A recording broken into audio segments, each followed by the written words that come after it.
maanta oo sanadkii 2024 uu yahay waxaan nasiib wanaaga inaanu kala saxarayno memorandum of understanding dowladda federaalka Ethiopia saawtihiin ba qof waliba ama madaxweyne kasta wuxuu hirgeliyaa danta dadkiisa ra'iisul wasaaraha Ethiopia federaalka Ethiopia waxa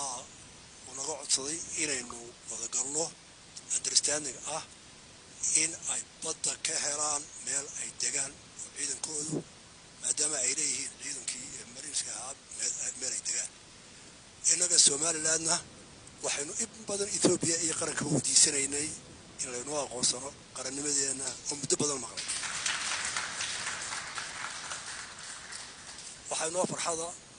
oo naga mahadnaqayaa ra'iisul wasaaraha Ethiopia